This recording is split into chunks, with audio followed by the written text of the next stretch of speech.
is the story of a woman called Helen Keller, who was a woman who was blind, deaf, and dumb. She was born, like in the Quran, Summun, Bukmun, Umyun, Fahum La Yubsirun, the blind, deaf, and dumb. She had all three, blind, deaf, and dumb. If you read the diary of her teacher, when she first met her, this girl, she was a young girl, already into her 7, 8, 9, she was, I think, 10 years old, around this age. She was described as an animal. She was like an animal, completely like an animal. She ate like an animal, she reacted violently, all of these things. This woman was a brilliant educator, she was a mu'addiba. She took this woman, Helen Keller, and taught her through tactile stimulation, symbols. And then you see the transformation of this woman, this young woman, from an animal to a human being. One of the most extraordinary examples of the human potential, really, her story is worth reading. And this is what Allah does through education. We are blind, deaf, and dumb without wahi, without revelation. And this is what revelation is. It's to open up our eyes, to open up our ears, and to give us the ability to articulate reality. This is what we are. But we have to rise above our blindness, our deafness, and our dumbness. And the way we do this is to become people of meaning, to become people of symbols, to become people of depth and substance, to become ulul albab, not to be slogan people, not to be pamphleteers, not to be propagandists, not to be demagogues, but to be deep educators and educated. This is the role of the Muslim. We are here to take the blind, the deaf, and the dumb and to give them the symbols whereby they obtain their birthright of humanity. This is what Muslims are.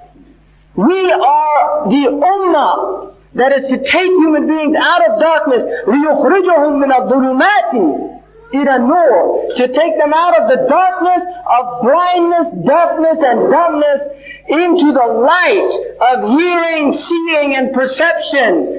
هو الذي أنشأكم وجعل لكم السمع والأبصار والأفئدة لعلكم تشكرون. He is the one who gave you, who created you, and gave you hearing, seeing, and the power of cognition, the power of comprehension, the power of understanding, that you might give thanks to Allah subhanahu wa ta'ala. And this is the purpose of the human being.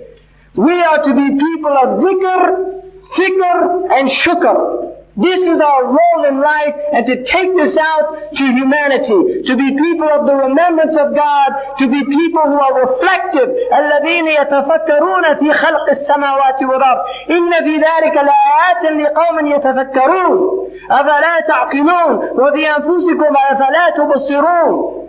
This is what we are to be. إِنَّمَا الْكَوْنُ مَعَانٍ قَائِمَةٌ بِالصُّوَرِ. The whole of the cosmos is just meaning set up in images. Don't be deluded by the images like these hayawanat.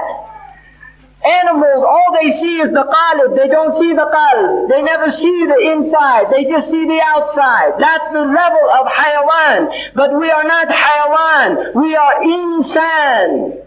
We are Bani Adam. لَقَدْ كَرَّمْنَا بَنِي آدَمَ. We have ennobled Bani Adam. This is who we are, and this is our birthright. And all of this Dajjalic system out here, which is trying to tell people that they were created to eat, and to fornicate, and to dance, and to drink, to get out of their natural state of intellection and perception, and to go into a deluded state of fantasy and khayal. This is what this system wants to give people.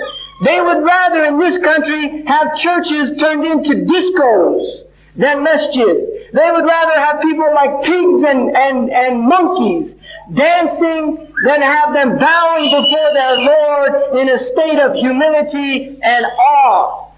And we have an alternative to that. But the alternative takes people. مِنَ الْمُؤْمِنِينَ رِجَالٍ. It takes from the believers men and women.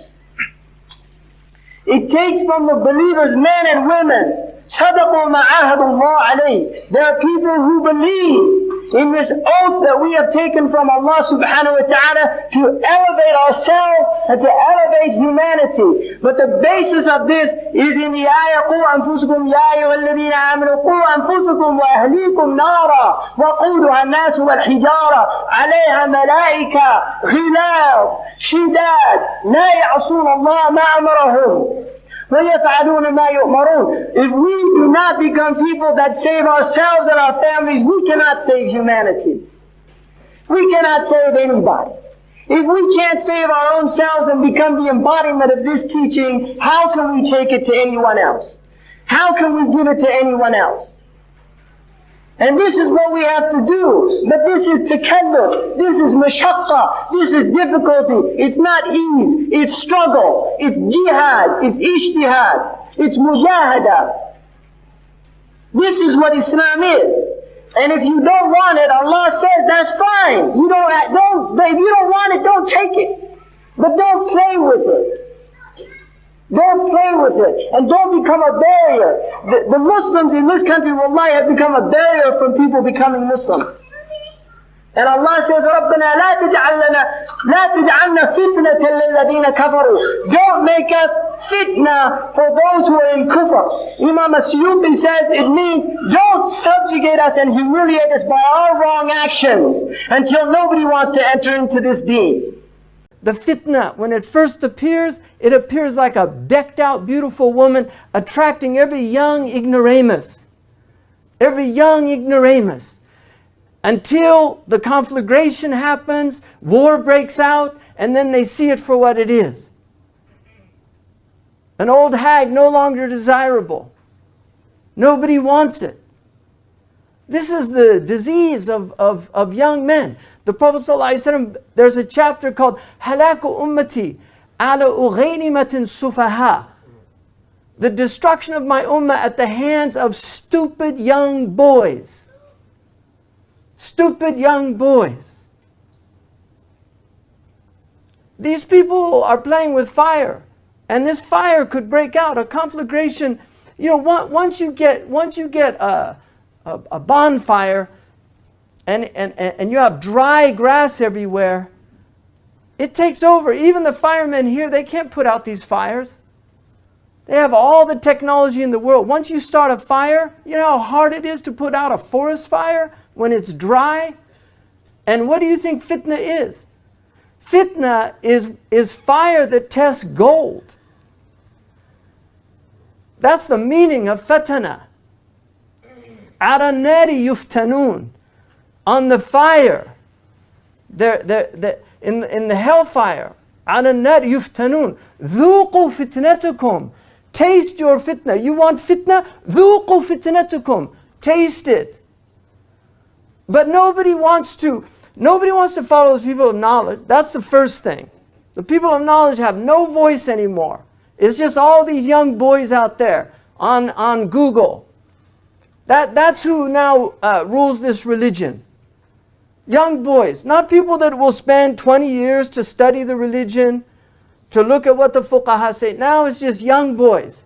This is who runs our religion. This is who gives the fatwa now. And the ulama, when they speak, they say, oh, ulama sultan. You can go to the deserts of the Sahara. There's still some ulama there. There's not many left, but there's still some. They've never gone inside a palace. They've never spoken to anybody in political power. And you ask them what they think.